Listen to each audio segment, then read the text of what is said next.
Mu mateka y'umuziki nyarwanda hari amazina atazigera yibagirana. Hari itsinda ryaje rihindura uburyo abahanzi bakoragamo indirimbo, amashusho ndetse n'imyitwarire ku rubyiniro. Iryo nta rindi ni itsinda rya Urban Boys. Uyu munsi turarebera hamwe urugendo rwabo kuva batangira ari abasore bafite inzozi kugeza babaye ibigwi mu muziki nyarwanda.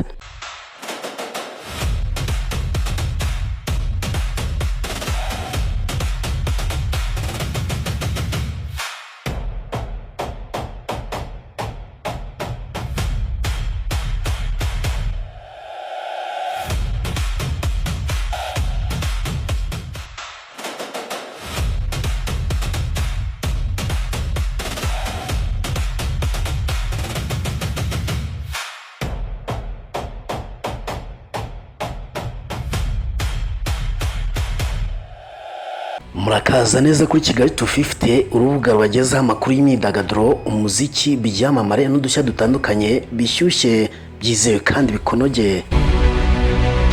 Mu mwaka w'2007 mu karere ka Huye havutse itsinda ry'abasore bari bafite intego yo kuzamura impano zabo mu muziki.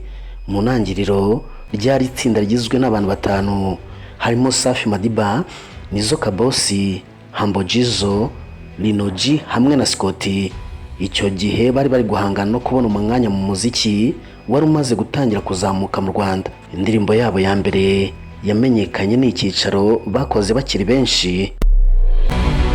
Nyuma y'igihe gito Lino G ndetse na Scotty baje kuva muri itsinda, maze hasigara Safi, Nizo ndetse na Humble Jizzo.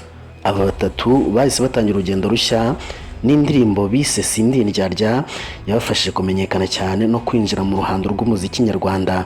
Mu mwaka w'2009 bimukiye i Kigali gushaka amahirwe menshi no guhangana n'abandi bahanzi bakomeye. Urban Boys yahise bimwe mu matsinda yakunzwe cyane mu Rwanda. Bamenyekanye cyane bitewe n'indirimbo zifite umwimerere, amashusho meza, imbyino zabo n'uburyo bahuzaga amajwi yabo. Icyo gihe Urban Boys yakoze indirimbo zakunzwe na benshi zirimo nka Bibaye, Indahiro, Umwanzuro, Ishyamba, Nta Kibazo ndetse na Kerere. Mu mwaka w'2016 begukanye irushanwa rya Primus Guma Guma Superstar Season 6, kiba kimwe mu bihe bikomeye mu mateka yabo. Nubwo bari bageze ku rwego rwo hejuru, nyuma hatangiye kubaho impinduka mu itsinda.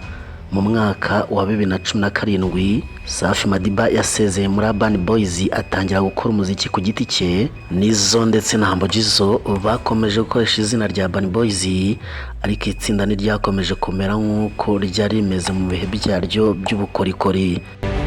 Nubwo abagize itsinda rya Urban Boys batakiri kumwe nk'uko byahoze, izina ryabo riracyafite agaciro mu muziki nyarwanda.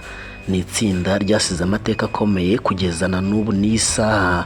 Urban Boys si izina ry'itsinda gusa, ni amateka y'urugendo rw'abasore batangiye bafite inzozi bakagera ku rwego rwo guhindura isura y'umuziki nyarwanda. Ese wowe ni iyihe ndirimbo ya Urban Boys utazigera wibagirwa? Tubwire muri comment. Ndagushimiye kuba wabanye nanjye. Ni Kigali 250, usanzwe njye nitwa Nero. Amakuru yo nakagaruka, mwifurije kugubwa neza.